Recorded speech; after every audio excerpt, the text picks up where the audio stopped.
Got this air tank here that's rotted out. Gonna be replacing that under the truck here. This is one of those big air tanks, so I'll show you what we got to do that.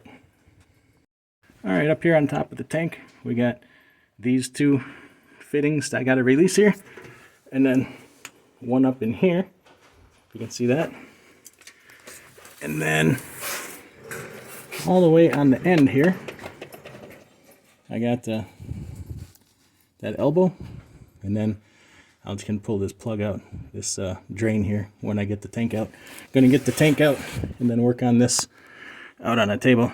Just got two clamps here to take out right here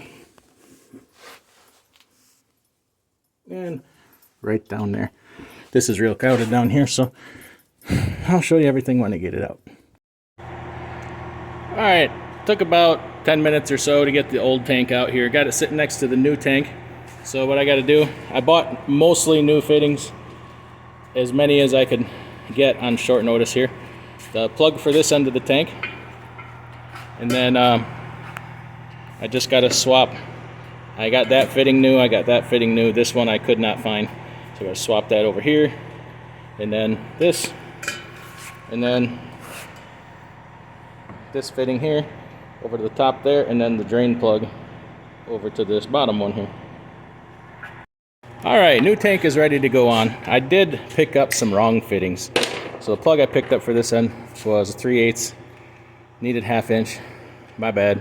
So what we decided to do is just put a connection on here in case I ever need to air up the truck through the tank. We can slap it in there. Or I can, switch back and forth between a plug and this fitting here. These ones,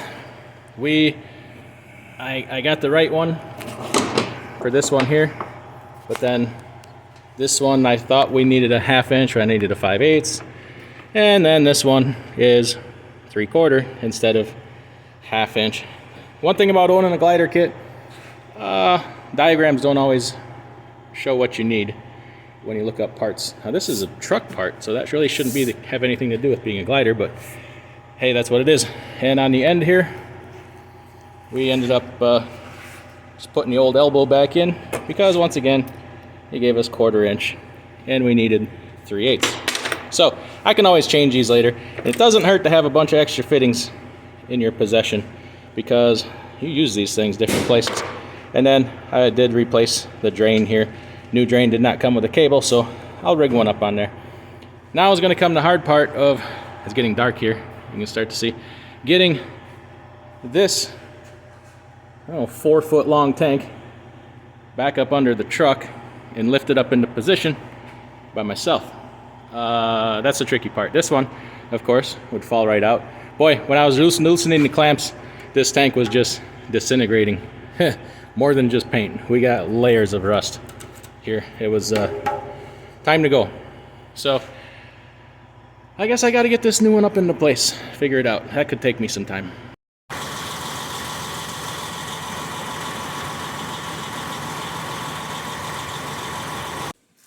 Alright, I got her back together here, and I did end up going to, when I was putting this back together, I broke that push connect fitting.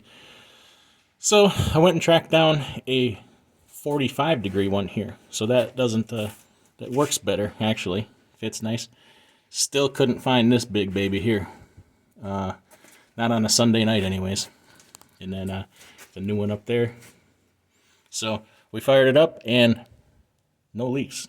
So this air tank is good to go, front to back.